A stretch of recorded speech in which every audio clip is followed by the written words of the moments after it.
So recently the English national team's trip to Bulgaria was hitting the headlines for all the wrong reasons. A number of the English players were subjected to racist abuse, in particular monkey chants and Nazi salutes from a small number of Bulgarian fans. Now, it's just a small number, as it is with any racism cases in football, that makes the most noise. A lot of the attention is drawn to these people, and it is horrible to see. It's horrible to see the impact that these people have on not only the players on the pitch that it's aimed at, but also the whole footballing world. However, England manager Gareth Southgate said that sadly my players, because of their experiences in our own country, are hardened to racism. I don't know what that says about our society, but that's the reality. So that actually saddens me that when I speak to them about it, they are absolutely hardened to it.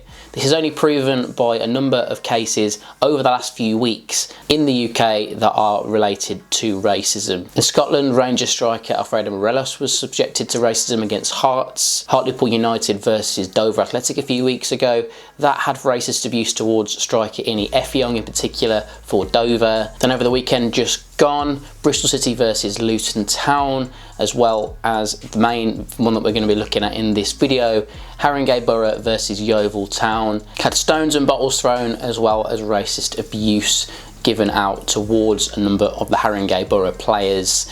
It's terrible to see, and is this something that is on the rise in the last few weeks? For some reason, there seems to have been a lot of cases of racism in the last few weeks in particular.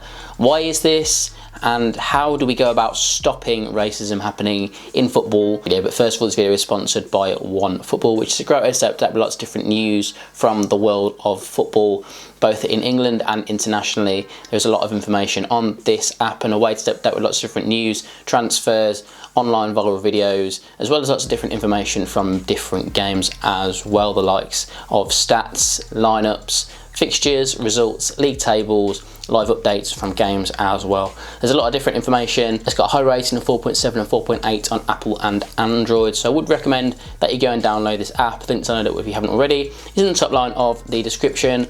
But let's get straight into the video. So in a day that should be a huge day for a football club in the 7th tier, the chance to get to the first round of the FA Cup, and only the second time they would ever get to this stage if they were to succeed to do it.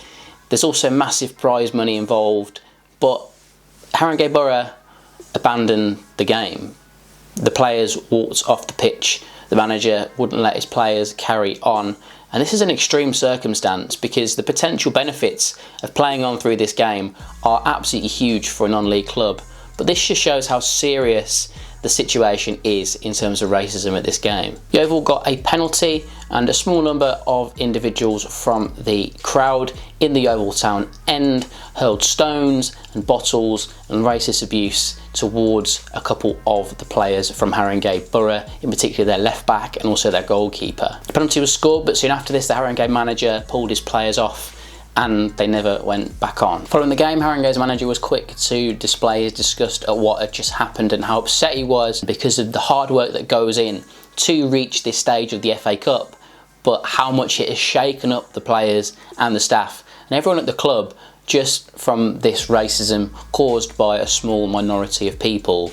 These small minority are the people that are effectively ruining what is an amazing day for this club potentially. However, he was quick to point out that it was nothing against Yeovil as a football club. He said that Yeovil's players and manager were different class. Their team tried to calm their supporters down. They tried their best and so they supported us. They said, if you're walking off, we're walking off with you. I took the decision to take my team off and I don't want Yeovil Town to be punished for that. If we get thrown out the FA Cup and they go through, there is no hard feelings there. I've not done it for any other reason than looking into my players' faces and seeing how distraught they were.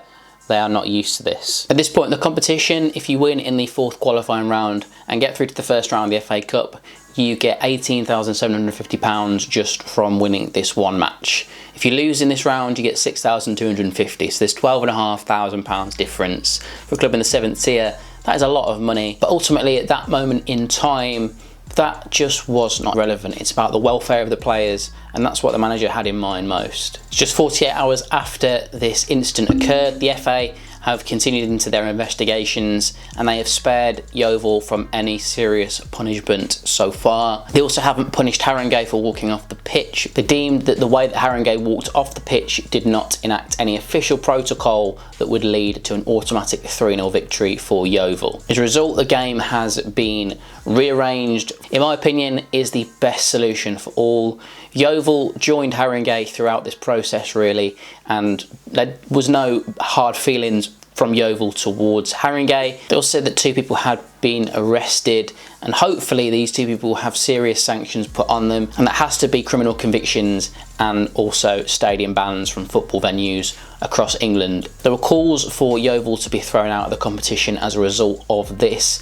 Personally, I think this is completely unfair because this is such a small minority of people. Yeovil, they all want to progress in this competition, and there's nothing that they can do about these 2 people. They can't stop them from going into a game without them previously having caused offence, for example. If they've done so previously, then that's a different case. But if this is their first time causing racial abuse, then there's nothing that Yeovil can do to stop that. There's nothing Haringey can do to stop them going into their ground either. So in my opinion, there's no reason to tar all of Yeovil with one brush. But yeah, let me know your thoughts on this whole situation in the comment section down below. If you enjoyed this video, remember to hit that like button and click subscribe as well to stay up to date with lots of different information from non-league football. As always, I hope to see you in the next video, and thanks for watching.